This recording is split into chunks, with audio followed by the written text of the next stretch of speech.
YTS 복음방송 시청자 여러분 반갑습니다. 저는 실로암교회를 섬기고 있는 선한나 목사입니다.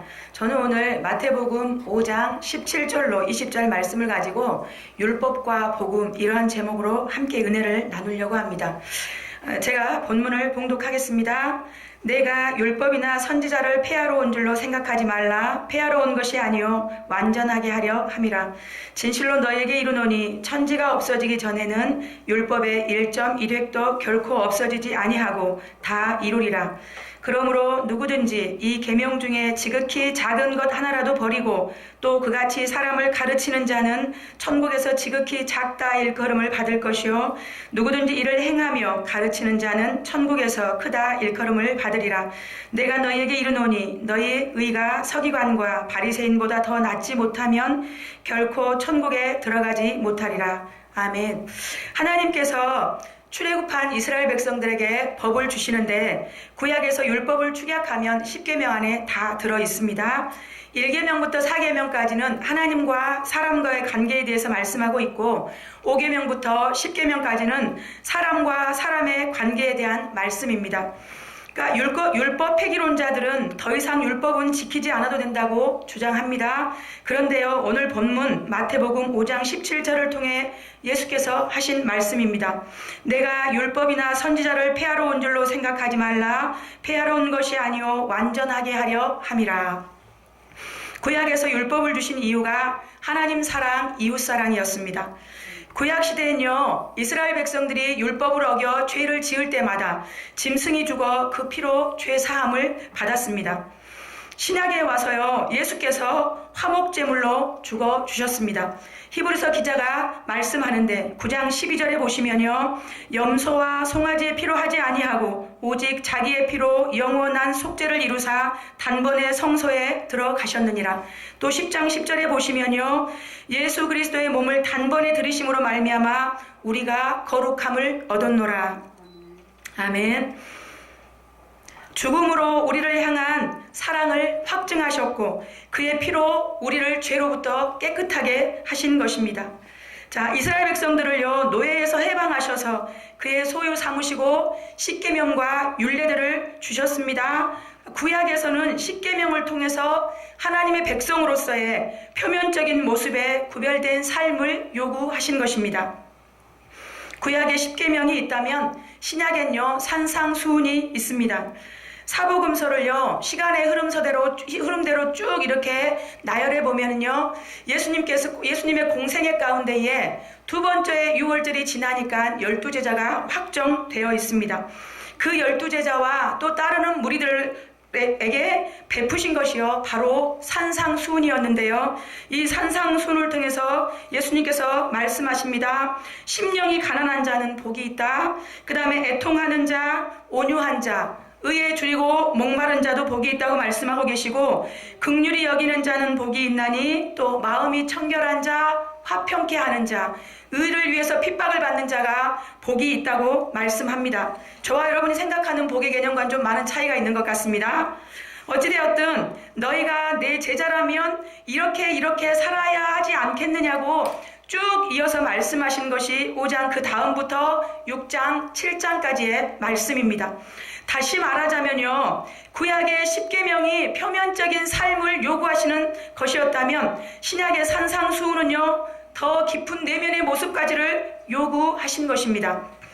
사도 바울이 로마서를 통하여 하신 말씀입니다. 로마서 3장 23절 24절 말씀을 보시면요, 모든 사람이 죄를 범하였음에 하나님의 영광에 이르지 못하더니 그리스도 예수 안에 있는 속량으로 말미암아 하나님의 은혜로 값없이 의롭다 하심을 얻은 자 되었느니라. 28절입니다. 그러므로 사람이 의롭다 하심을 얻는 것은 율법의 행위에 있지 않고 믿음으로 되는 줄 우리가 인정하노라.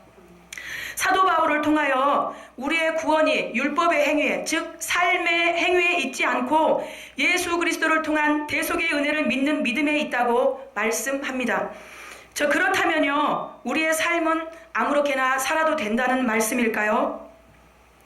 바울이 말하는 믿음으로 의롭게 되는 것에 대해서 좀 보시면요, 바울이 예수 그리스도를 믿으면 구원을 받는다고 가는 곳마다 복음을 전해 놓으면 유대주의자들이 율법과 할례를 받아야 구원이 있다고 다니는 곳마다 방해를 하였습니다.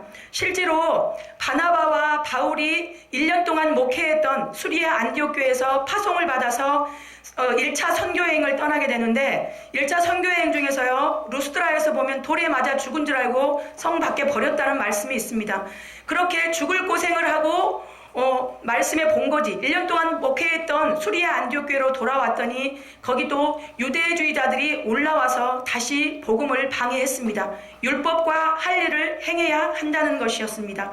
그때요, 보시면 이제 저희도 교단마다 총회를 하는데 최초로 예루살렘 총회를 하게 되는데 사도행전 15장에 보시면 나와 있습니다. 바울과 바나바와 그 다음에 몇몇 장로님들이 예루살렘 교회로 올라가서 사도들과 회의를 통해서 결정하게 됩니다. 그래서 결론 내린 것이 예수 그리스도를 믿음으로 구원을 받는다. 그런데 다만 우리가 몇 가지만 좀 조심하자. 그래서 얘기했던 것이 우상의 더러운 것과 그 다음에 음행을 멀리하고 목매어 죽인 것과 피를 멀리하자는 것을 결론 지어서 땅땅땅 공문서를 만들어서 각 교회에 보내게 됩니다. 바울이 주장하는 믿음으로 구원을 받는다는 것과 어찌 보면 반대 개념처럼 보이는 예수님의 육신의 동생 야고보 사도를 통해서 또 하신 말씀입니다. 야고보서 2장 14절에 보시면요, 내 형제들아, 만일 사람이 믿음이 있노라 하고 행함이 없으면 무슨 유익이 있으리요? 그 믿음이 능히 자기를 구원하겠느냐? 21절 22절입니다. 우리 조상 아브라함이 그 아들 이삭을 제단에 바칠 때에 행함으로 의롭다 하심을 받은 것이 아니냐?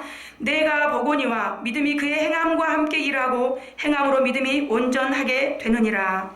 야고보 사도가 말하는 행함으로 믿음이 온전해지는 것에 대해서는요, 구원을 값싼 은혜로 여겨서 삶을 아무렇게나 사는 이들에게 대한 경고였습니다. 그렇다면 성경의 저자 되시는 하나님은 무슨 말씀을 하시는지 보시겠는데요. 레위기 14장 45절에 보시면 나는 너희의 하나님이 되려고 너희를 애굽 땅에서 인도하여 낸 여호와라. 내가 거룩하니 너희도 거룩할지어다. 이렇게 시내산에서 이스라엘 백성들에게 하셨던 말씀을 사도 베드로가 구약을 인용하여 말씀합니다. 베드로전서 1장 14절로 16절 말씀해 보시면 너희가 순종하는 자식처럼 전에 알지 못할 때에 따르던 너희 사욕을 본받지 말고 오직 너희를 부르신 거룩한 이처럼 너희도 모든 행실에 거룩한 자가 되라. 기록되었으되 내가 거룩하니 너희도 거룩할지어다 하셨느니라. 10번 100번 강조를 해도 과하지 않는 것이요, 구원의 문제에 있어서는 저와 여러분이 단 0.0001%도 아무것도 할 수 있는 것이 없다는 사실입니다. 100% 전적인 하나님의 은혜로 이루어진 것이 구원입니다. 그런데요, 구원받은 자로서의 삶은 우리의 자유의지를 가지고 거룩을 쫓아 살아야 한다는 말씀입니다. 구원의 참 진가를 몰랐을 때를 회상하는 사도 바울의 고백입니다. 디모데전서 1장 13절을 보시면요, 내가 전에는 회방자요 핍박자요 포행자이었으나 도리어 긍휼을 입은 것은 내가 믿지 아니할 때에 알지 못하고 행하였음이라. 저도 지난 인생을 돌아보면요, 많은 시간을 종교인으로 있었습니다. 하나님의 뜻과 상관없이요, 제 열심으로 열심히 예배에 참석했습니다.